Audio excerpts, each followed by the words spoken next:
আসসালামু আলাইকুম প্রিয় শিক্ষার্থী।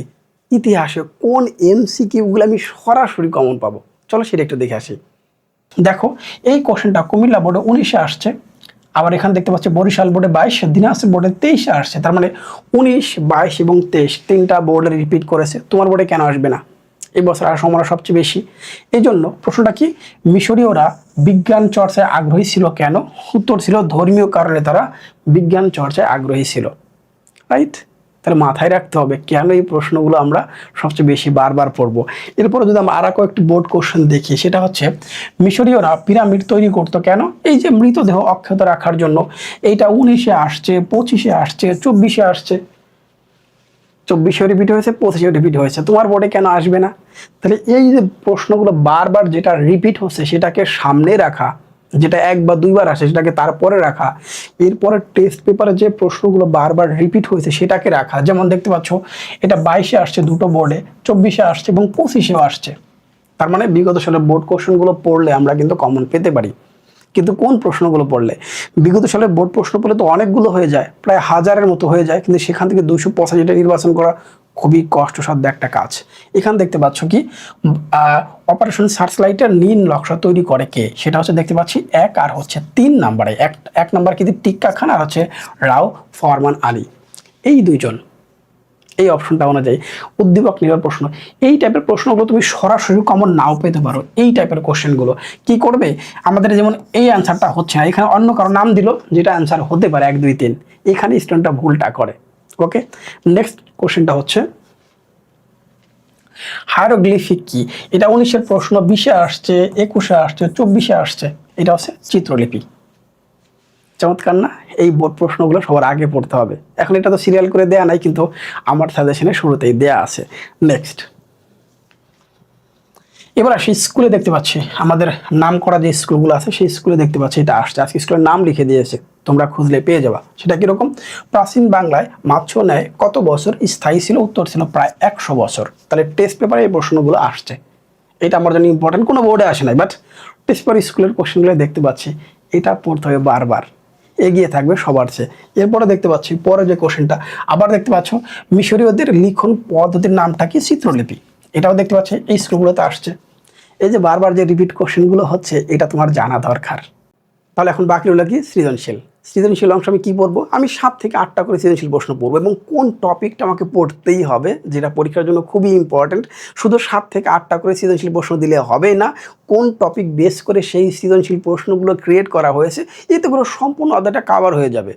ইতিমধ্যে অসংখ্য সাবজেক্টের সাজেশন তোমরা পেয়ে গেছো, বোঝার তো কথা, রাইট? তো চলো সেই সৃজনশীল প্রশ্নগুলো দেখে আসি। অধ্যায় 2 দিয়ে শুরু করি। এই অধ্যায় থেকে 2টি প্রশ্ন আসবে, এটা একবারে মোটামুটি যারা ভিডিও দেখতেছো সবাই জানো বলে এই অধ্যায় থেকে 2টো প্রশ্ন হবে শিওর।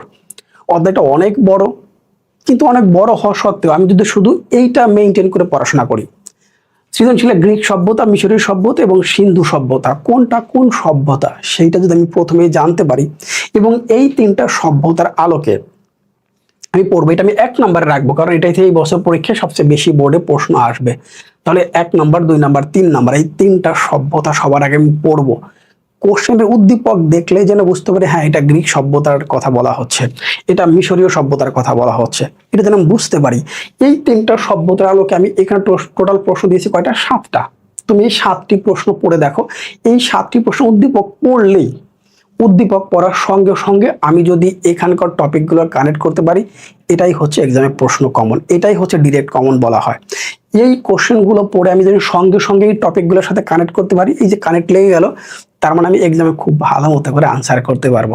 এটাই কিন্তু ম্যাজিক, এটাই করতে হবে, নাহলে বিপদে পড়বে, রাইট? তাহলে প্রথম অধ্যায়টা, অর্থাৎ একটা অধ্যায় আমাদের হয়ে গেল, দ্বিতীয় অধ্যায়ের কাজ। এবার আমরা আসি হচ্ছে 8ম অধ্যায়। আরো অধ্যায় তো আছে মাঝখানে, 8ম অধ্যায় কেন গেলাম? আমি চাই একটা অধ্যায় ডিফিকাল্ট, দ্বিতীয় অধ্যায়টা একটু ডিফিকাল্ট হতেই পারে, কিন্তু বাকি যে অধ্যায়গুলো আমি সিলেক্ট করেছি অধ্যায়গুলো খুবই সহজ, খুবই সহজ। তার মানে একটার জন্য একটু বেশি কষ্ট করলাম, বাকিগুলোর জন্য কষ্ট একটু কম হোক, সমস্যা নাই তো, রাইট?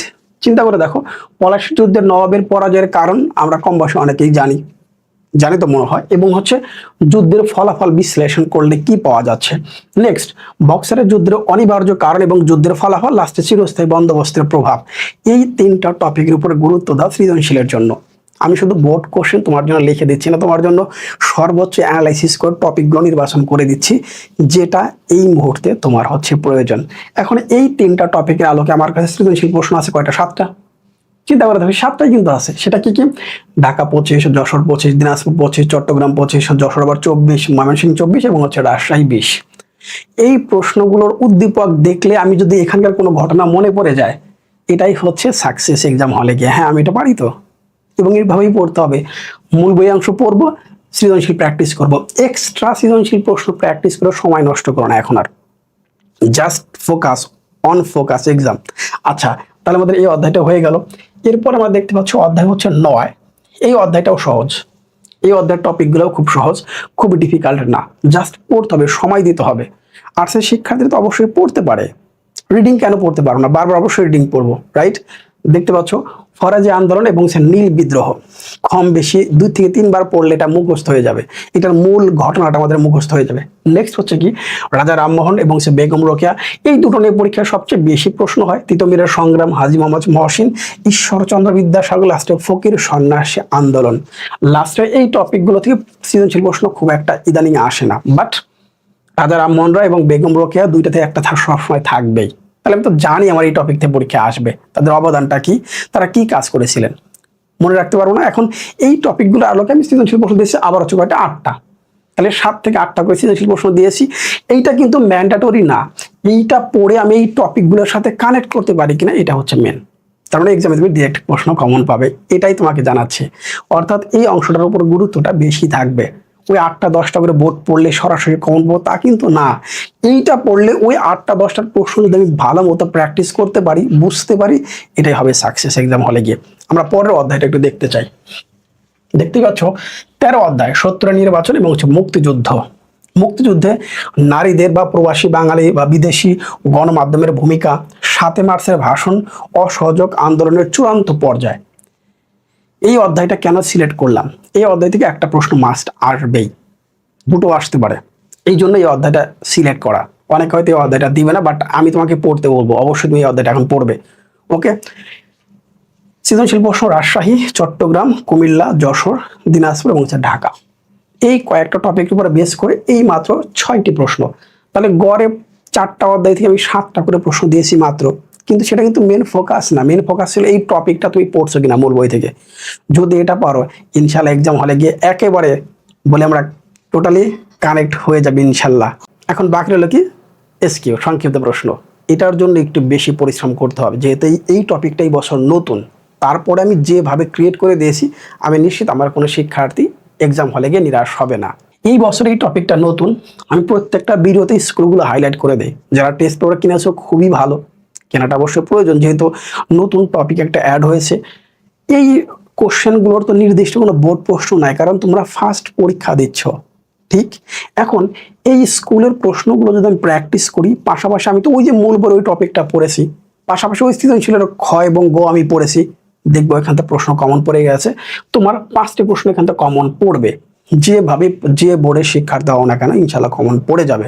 এই সম্পূর্ণ ফাইলটি পিডিএফ আকারে জাস্ট 1500 লাইক কমপ্লিট হলেই হয়ে যাবে। 1500 লাইক, 500 কমেন্ট এবং 100 শেয়ার কমপ্লিট হলেই, তোমাদের একটু কমই দিচ্ছি টার্গেট।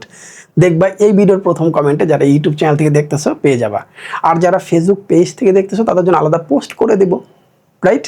সেখানে তোমরা পেয়ে যাবা। কয়েকটা পোস্ট আগে চেক করলে কিন্তু হয়ে যায় হ্যাঁ দেয়া আছে কিনা। অনেক ভালো থাকো, আসসালামু আলাইকুম।